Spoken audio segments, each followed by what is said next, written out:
How's it going, everyone? It's Artifact, and we've got a new beast in the jungle today, which is going to be, can you guess it?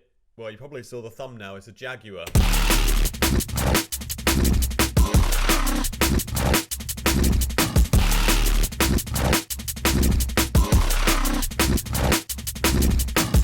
So, it's sounding quite exciting, and I wanted to actually use a raptor, like a velociraptor, from Freesound, because thanks for you guys for commenting below.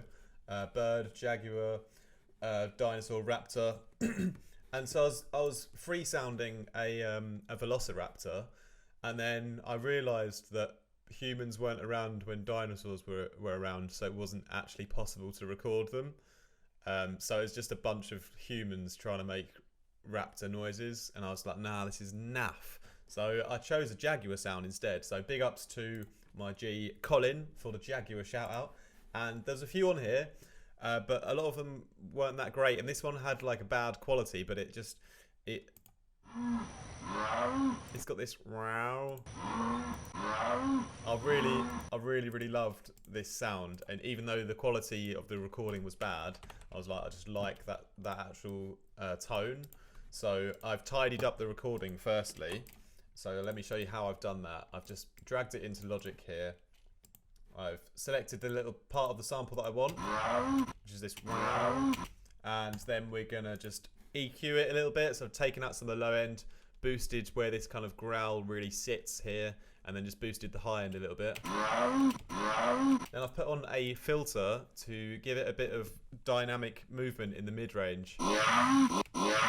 Just to like, it kind of just brings it to life a bit more, and we kind of drive it with a bit of the output gain on here as well. The Sound Toys, I've been using them for years. Absolutely love Sound Toys plugins. And then yeah, just a bit of wave shaping at the end, just to like saturate the sound a bit. I was pretty happy with that, so I bounced it out, and then basically put it into Vital in this new kind of bounced out version.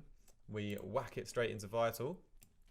Now I've done two things again. I have put it into the sample section, and then I've put it into the wavetable mode. And then again, I've had to find the pitch that works. So I quite liked the sample as it was. It kind of was fitting in the track already. So I'll use that as a starting point. So let's turn off our Michael Bays and then go back here. So that's the original sample.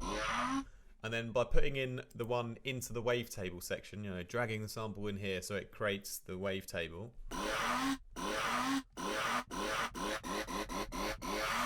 Wasn't quite right at 0, so I've had to find the correct pitch, and I've gone for sort of this -7 here.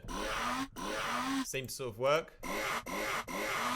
Actually sounds like this.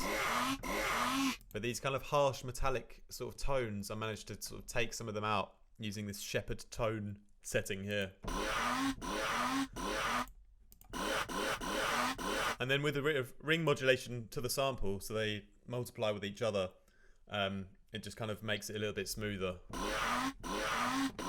Next thing to do, just to add in our sine wave, as always, get a bit of power in the bass, and this is where it starts to really come alive. So with our sine wave in and our frequency modulation on to the sample, now it's starting to be like an interesting blend between like a synth and a Jaguar.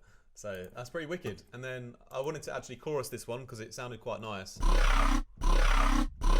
But I've done it in such a way where I've put the LFO onto these settings here, so you can see it's on the delay 1, the mod depth, and the delay 2. So these three parameters here, sort of just tracking on this really simple LFO again, which I just set up back here to cycle through these wavetables, just because we need to get that wavetable movement, so it copies the movement of the sample.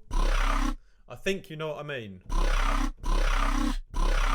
Compressor didn't really sound that great, so I just skipped it. Went to the linear fold on the distortion. Now it really just comes alive. Again, linear fold FTW. Again, this little EQ tip I showed you last time. You know, just gaining a kind of certain area of the sound. This time the kind of high end was kind of lacking a little bit, so just put one of those on the LFO2 as well with the gain. sort of starts up high and then comes down, so we've got a bit more expression at the beginning on the high end.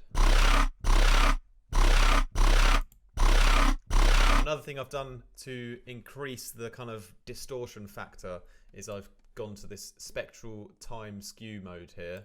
And what it actually does is, if you have it all the way down, it's just like the normal sine wave, but as you start to bring it up, it just starts to add these kind of distorted harmonics into the sound.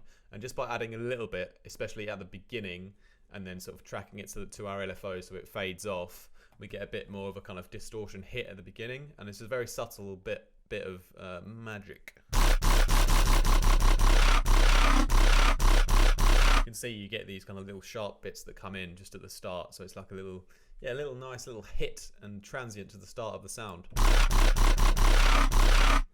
I'm pretty happy with that, and then we finish off just with a touch of reverb, just so it kind of tails off, because there's a kind of nice gap in the mix here, like in our little loop.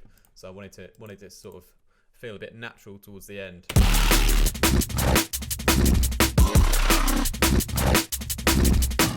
And you can see something else I've done here. I've used what I would call like a grace note or something, and this is where, again, I've just used the original sample, which hasn't been run through Vital, this one here, and I've just chopped it up just to this little part here. So we have this little row very quickly, and then we go into our resampled bass. So it's kind of, yeah, I guess it's, I think it's called a grace note. So it's wet row, makes it a little bit more interesting, like the rhythm and the groove of everything, you know?